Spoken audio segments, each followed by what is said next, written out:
Different एमटीक्यूज हम करने जा रहे हैं, जिसमें अभी जो हम एमटीक्यू कर रहे हैं वो है परफॉर्मेंस मेजरमेंट का। परफॉर्मेंस मेजरमेंट में किस चीज़ का एमसीक्यू है, एमटीक्यू है ये।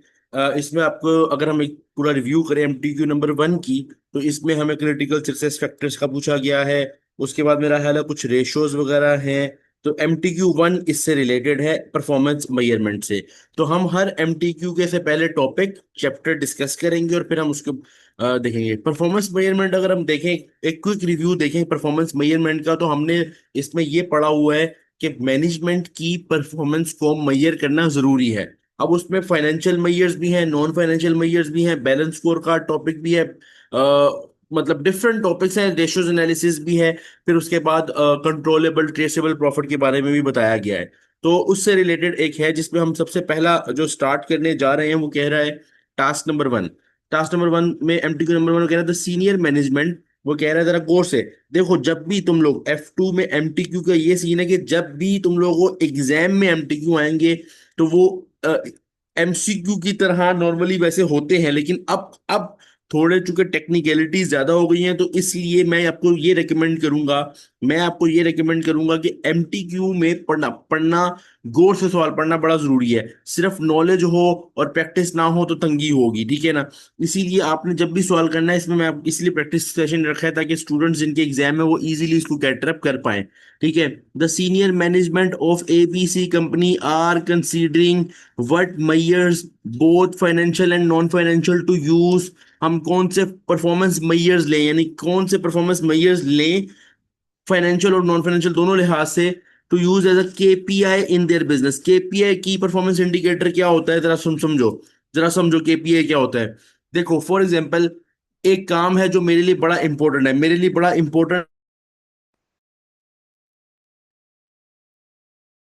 सब आवाज आ रही है? एक दफा कंफर्म करें सब आवाज अब क्लियर आ रही है, पहले कट रही होगी। नेट रिप्लेस किया है इसलिए आप कंफर्म कर लें आवाज क्लियर आ रही है। एक दफा जरा कंफर्म कर लो।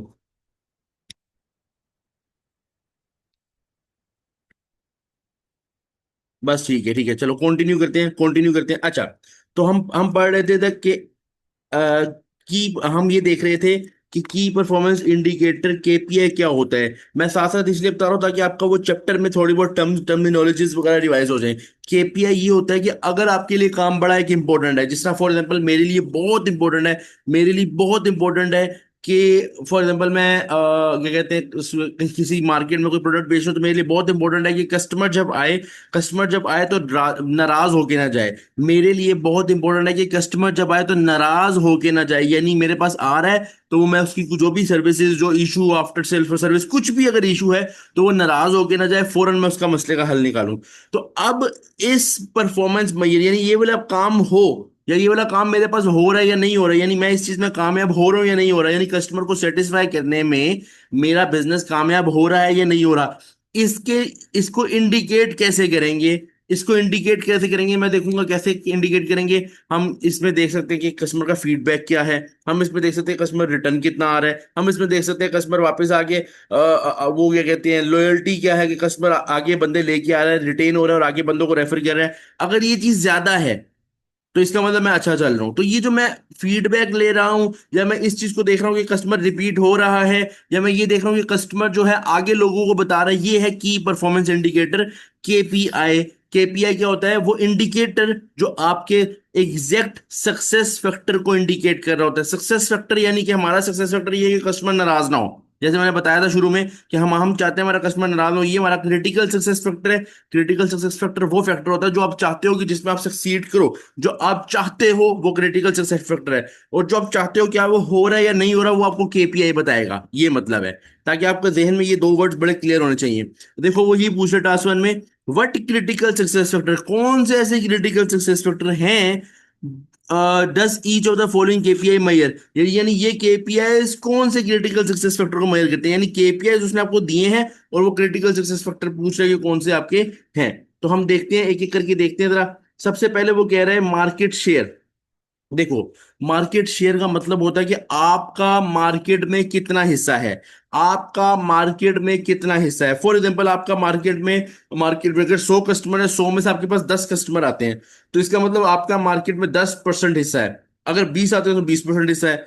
अब ये मार्केट शेयर आप क्यों देखोगे, आप क्यों देखोगे, आगे उसने को ऑप्शन बताई है कि इनमें से एक ऑप्शन है।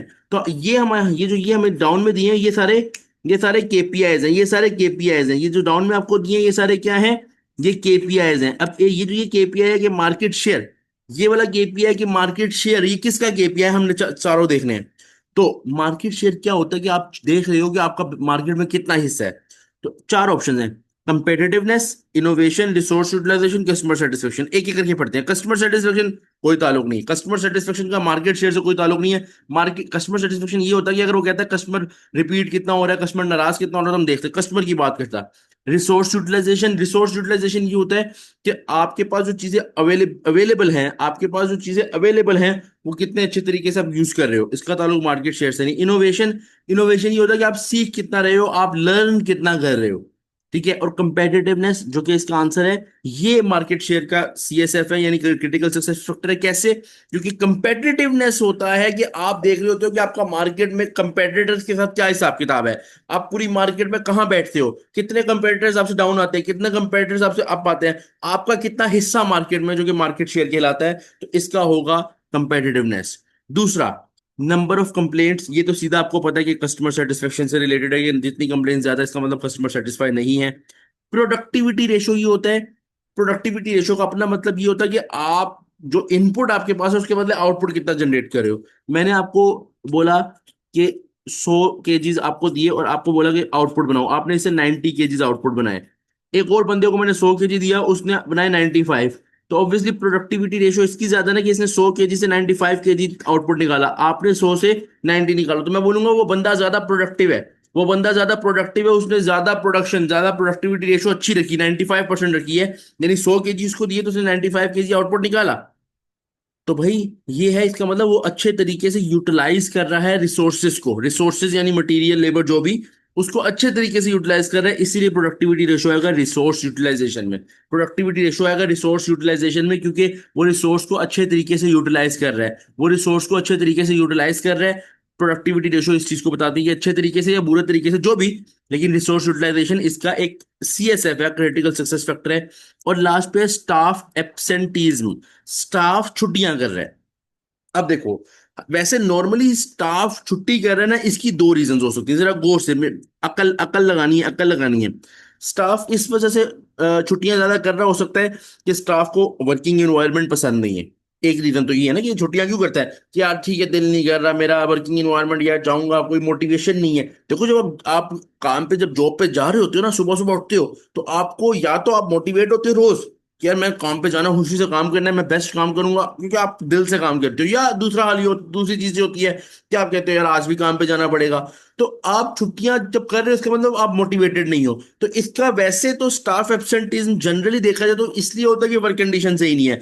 अगर वर्क कंडीशन वाली रीजन हो तो स्टाफ एब्सेंटीज्म एक्चुअल में आता है इंटरनल बिजनेस प्रोसेस पर्सपेक्टिव। ये पता है असल में जो हम लोगों ने बैलेंस स्कोर कार्ड पढ़ा उससे related, basically internal business perspective, जिसमें हमने ये देखा हुआ है कि इंटरनल बिजनेस पर्सपेक्टिव, ऐसे इसका आंसर ये बनता है इंटरनल बिजनेस पर्सपेक्टिव। ये बेसिकली चार जो हमने बैलेंस स्कोर कार्ड में पढ़े हुए हैं ना, customer satisfaction, learning and growth, यानी इनोवेशन, कंपेट वो फाइनेंशियल, और ये इंटरनल बिजनेस पर्सपेक्टिव। तो staff absenteeism normally internal business perspective में आता है, क्योंकि वो ऑब्वियसली इंटरनल बिजनेस पर्सपेक्टिव में आता है वर्क कंडीशन, वर्क एनवायरनमेंट। तो वर्क एनवायरनमेंट खराब हो इसलिए छुट्टी करेंगे। लेकिन अब यहाँ पे तो ऊपर ऑप्शन ही नहीं है इस तरह की इंटरनल बिजनेस पर्सपेक्टिव वाली, कस्टमर है, रिसोर्स है, इनोवेशन और कंपेटिटिवनेस। यहाँ पे ये इनोवेशन में आएगा, क्यों? रीजन भी सुन लो, रीजन भी सुन लो। वैसे नॉर्मली स्टाफ एब्सेंट होता है कि वो सही से काम, वो मोटिवेटेड मोटिवेटेड नहीं होता। दूसरी रीजन इनोवेशन क्यों है, क्योंकि इनोवेशन में एक चीज आती है जो कि स्टाफ से रिलेटेड है, और वह ट्रेनिंग, यानी ट्रेनिंग ऑफ स्टाफ जो है ना वो इनोवेशन का पार्ट होते हैं। ट्रेनिंग ऑफ स्टाफ जो है ना वो इनोवेशन का पार्ट है, ठीक है, ट्रेनिंग ऑफ स्टाफ जो है वो इनोवेशन का पार्ट है।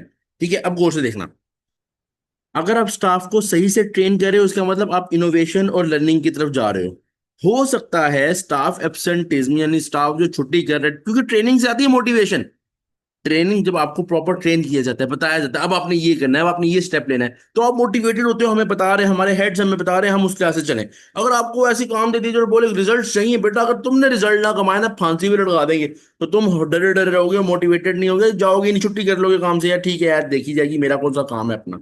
लेकिन अगर तुम्हारी ट्रेनिंग होगी प्रॉपर तो तुम मोटिवेट रहोगे। तो इस वजह से ये स्टाफ एब्सेंटिज्म इनोवेशन में आ रहा है कि हो सकता है हम ट्रेनिंग्स प्रोवाइड ना कर रहे हो सही से, यानी लर्निंग और इनोवेशन पे सही से काम ना कर रहे हो, और स्टाफ हमारा मोटिवेट ना हो, इसलिए छुट्टी कर रहा हो। ये वन ऑफ द रीजन हो सकती है। तो अब देखो, सवाल टॉपिक है जो हम पढ़ते हैं तो बड़ा स्ट्रेट फॉरवर्ड है, लेकिन यहाँ पे कई कई बातें घुमा घुमा के भी हैं, तो इसलिए हमने ना इसकी प्रैक्टिस अच्छे तरीके से करनी होगी। ये नहीं कि सिर्फ जो मैं करवा दूं, आप लोग अपनी तरफ से भी कुछ एमटीक्यूज वगैरह एमसीक्यूज वगैरह की सही से प्रैक्टिस करनी होगी, तब जाके F2 पास होगा। मुझे बताओ ये क्लियर हुआ? अगर क्लियर है तो एक मरतबा यस लिख दो, अगर क्लियर है तो एक मरतबा यस लिख दो, या एक दफा बता दो, कंफर्म कर दो क्लियर है तो। सब सब स्टूडेंट्स, और कोई क्वेश्चन है तो पूछ लो जल्दी जल्दी, फौरन, मुझे फौरन जवाब चाहिए, ये हाथ है ना ये फौरन चले, ताकि हमारा टाइम जो है ना कम से कम जाए और हम ज्यादा से ज्यादा प्रैक्टिस कर सकें। सब सब सब सब सब सिर्फ दो तीन स्टूडेंट्स के रिप्लाई हैं, सिर्फ दो तीन स्टूडेंट्स के रिप्लाई हैं, बाकी क्या कर रहे हैं? चलो भाई, चलो भाई, आगे करते हैं, आगे करते हैं। अगला सवाल, अगला सवाल। स्टाफ भी, सफान ने पूछा, स्टाफ भी अ काइंड ऑफ रिसोर्स नहीं? देखिए, रिसोर्स यूटिलाइजेशन जनरली इस तरह देखा जाता है कि जब आपके पास एक प्रॉपर सेटअप आपको दिया जाए, आपको इन्वेस्टमेंट दी जाए, आपको माल ला के दिया जाए और आपको कहा जाए काम करो, ठीक है, और आप उस काम को अच्छे तरीके से यूज कर रहे हो। यहाँ पे रिसोर्स यूटिलाइजेशन में इस तरह हो सकता था कि अगर हम ये चीज देखते हैं कि लेबर एफिशिएंसी क्या है, जैसे लेबर एफिशिएंसी, तो अब हम देखते हैं कि रिसोर्स को हम सही यूटिलाइज करें या नहीं कर रहे। यहाँ पे स्टाफ एब्सेंट हो रहा है, स्टाफ मोटिवेटेड नहीं है, छुट्टी पे। अगर यहाँ होता ना कि स्टाफ की कहीं यूज, किसी प्रोजेक्ट पे स्टाफ को यूज करना है, वहां आपने सही तरीके से यूज नहीं किया स्टाफ को, आपने यूज नहीं किया स्टाफ को, ये अगर केपीआई होता तो ये रिसोर्स यूटिलाइजेशन था कि आपने यूज नहीं किया। यहाँ पे स्टाफ खुद छुट्टी कर रहा है, यानी स्टाफ मोटिवेटेड नहीं है, इसलिए रिसोर्स यूटिलाइजेशन बन जाएगा। रिसोर्स यूटिलाइजेशन हमेशा बिजनेस की नजर से देखो कि बिजनेस इस रिसोर्स को अच्छा यूज कर रहा है या नहीं कर रहा, इससे स्टाफ एब्सेंटिज्म का कोई ताल्लुक नहीं है। ठीक है, क्लियर है सफवान भाई?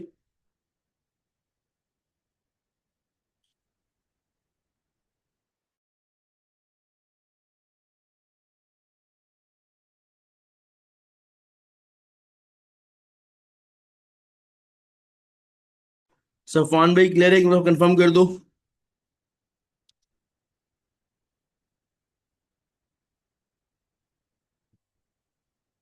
अच्छा, अब जरा गौर से सब स्टूडेंट से देखना है, सब, कोई इधर उधर नहीं होगा।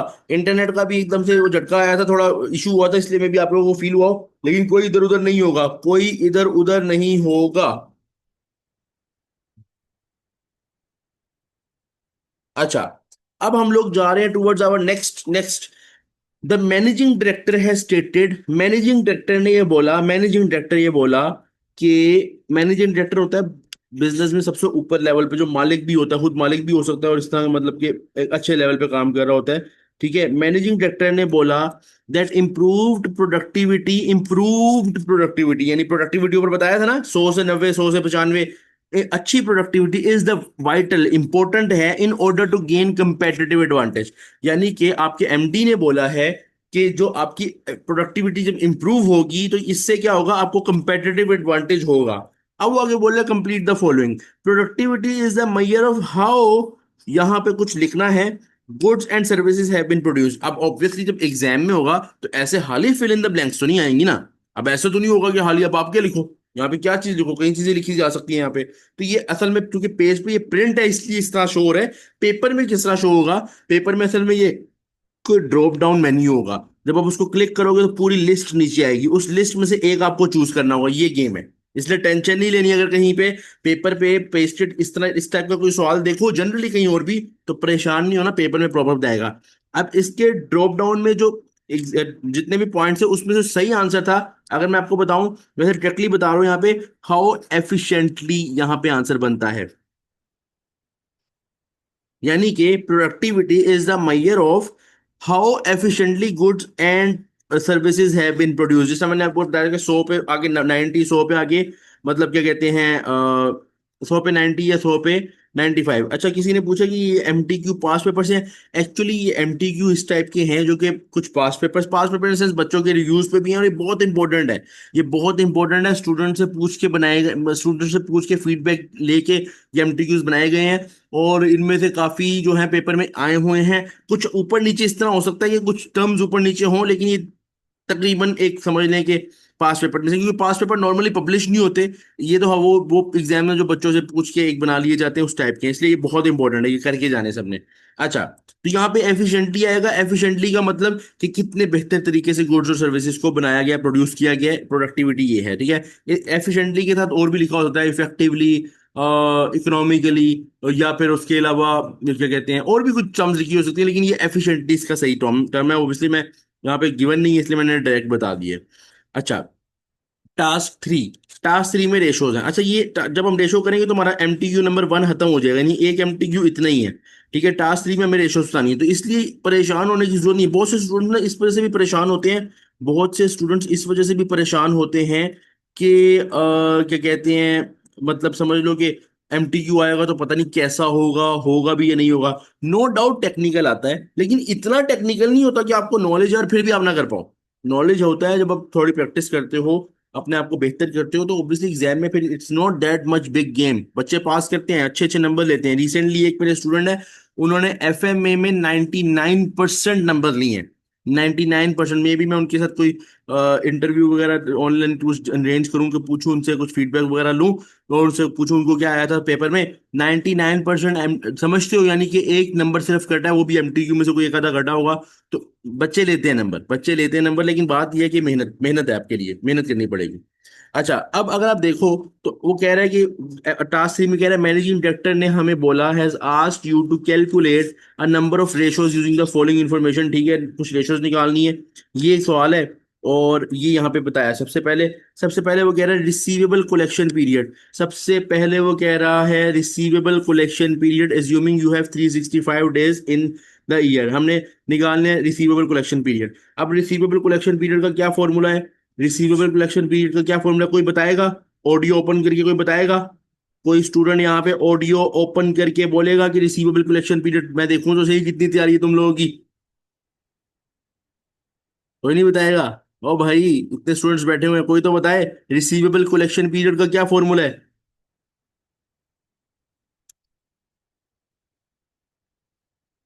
सबने माइक ऑफ Closing किया, चलो। receivables जी जी। closing receivables divided by total sales good. or लेकिन credit sales.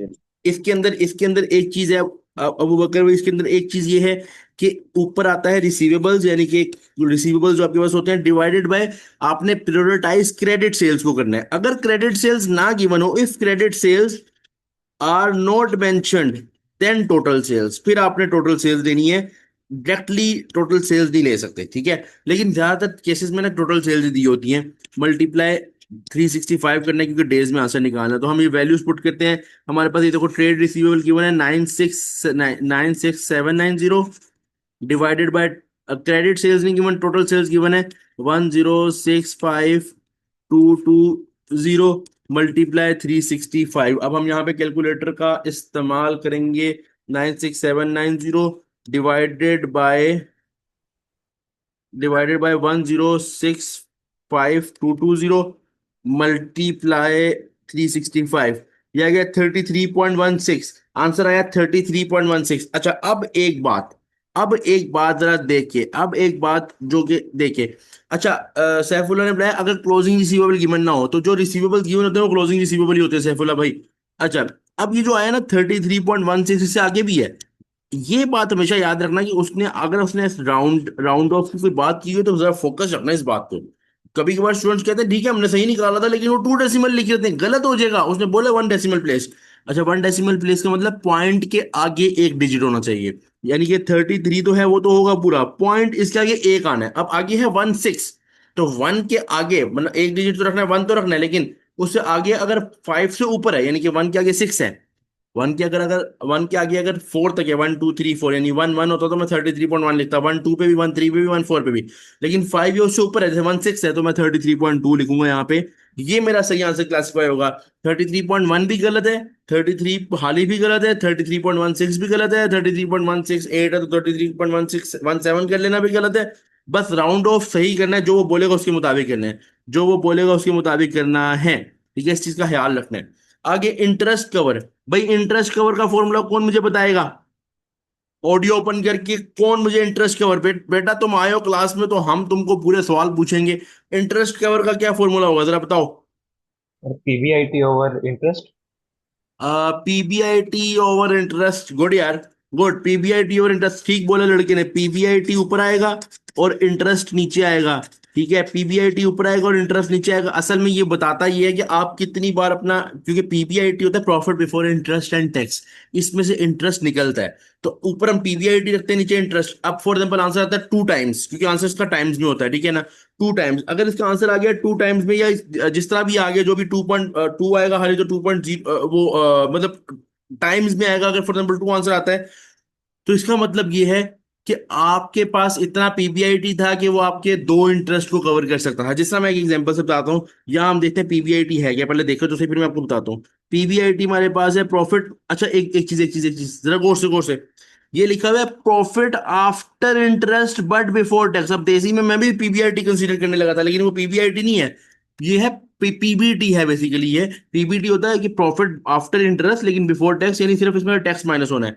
अब इसमें इंटरेस्ट तो है नहीं, तो हम क्या करेंगे, इस पीबीटी में इंटरेस्ट जो है उसको ऐड बैक कर लेंगे। इंटरेस्ट को ऐड बैक करेंगे तो पीबीआईटी आ जाएगा, इंटरेस्ट को ऐड बैक करेंगे तो पीबीआईटी आ जाएगा। इस चीज का हाथ ख्याल रखना है। अब इंटरेस्ट कितना, ये गिवन है इंटरेस्ट पेएबल, तो हम वापस इसको ऐड करेंगे। 70,400 तो था पीबीटी, यानी इसमें इंटरेस्ट नहीं था, तो इसमें वापस ऐड बैक करेंगे 70,400 में। 26,400 ऊपर लिखा हुआ है, देखो बिल्कुल एग्जैक्ट उसके ऊपर लिखा हुआ है पीबीआईटी पीबीटी के ऊपर, तो ये आ गया 96,800। ये दोनों मिला के हमारे पास पीबीआईटी आ गया 96,800। 96,800 डिवाइडेड बाय इंटरेस्ट, वही यूज करेंगे 26,400। 26,400 ही यूज करेंगे इंटरेस्ट, तो ये आ जाएगा 96,800 डिवाइडेड बाय 26,400।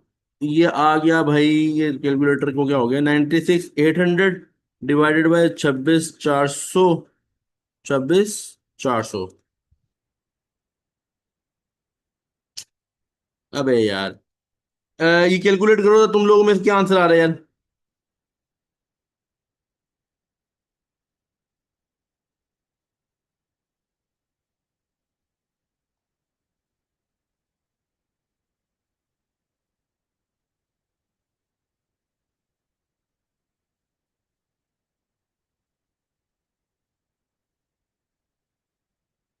कैलकुलेट करके बताओ क्या आंसर आ रहा है भाई।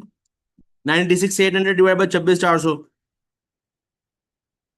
हमारे कैलकुलेटर की तो बैटरी या फारिग हो गई।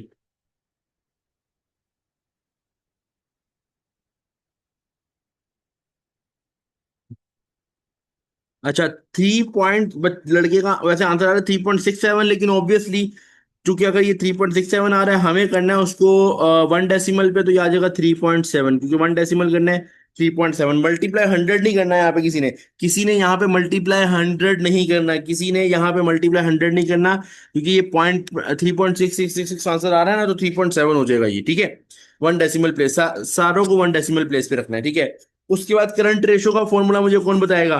करंट रेशो का फॉर्मूला मुझे कौन बताएगा स्टूडेंट्स में से? Current assets over current liability. Good, current assets over current liability. लड़के लड़के बड़े पढ़ लिख के आए हैं। Current assets over current liability. Current assets कौन से हैं इनमें से? इन्वेंटरी, ट्रेड रिसीवेबल, मेरा ख्याल है इसके अलावा कोई भी नहीं है। देखो जरा, हाँ कोई भी नहीं है। और अदर करंट लायबिलिटीज में ये और बैंक ओवरड्राफ्ट भी करंट लायबिलिटीज में आता है। तो जो एसेट्स हैं आपके पास, 22,110 की इन्वेंटरी, 22,110 की इन्वेंटरी।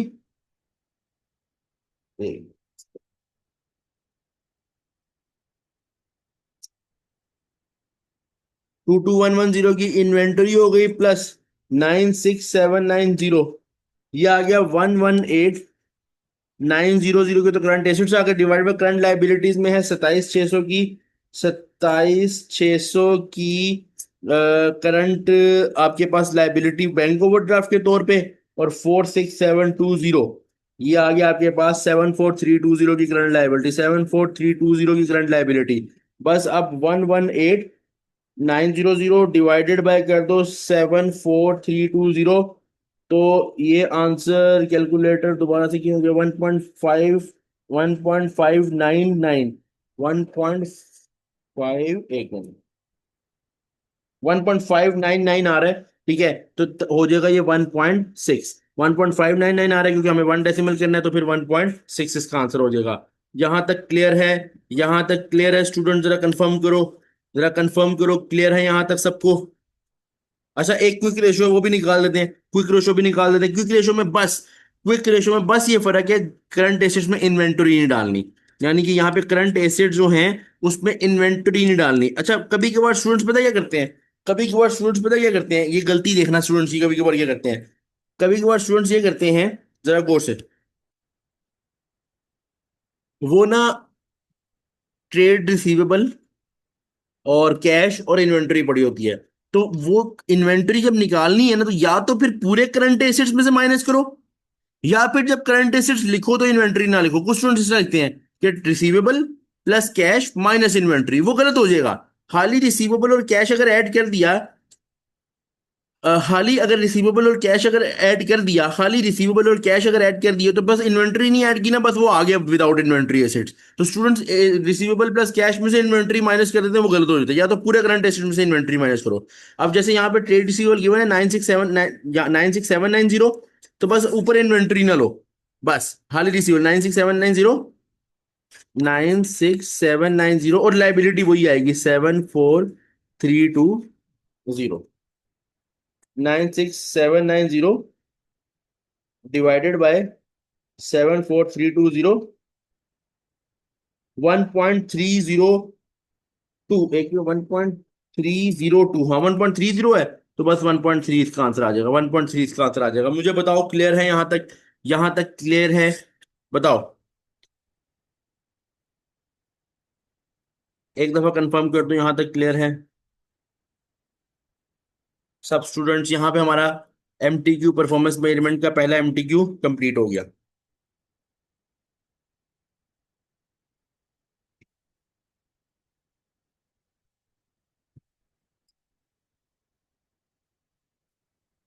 अच्छा,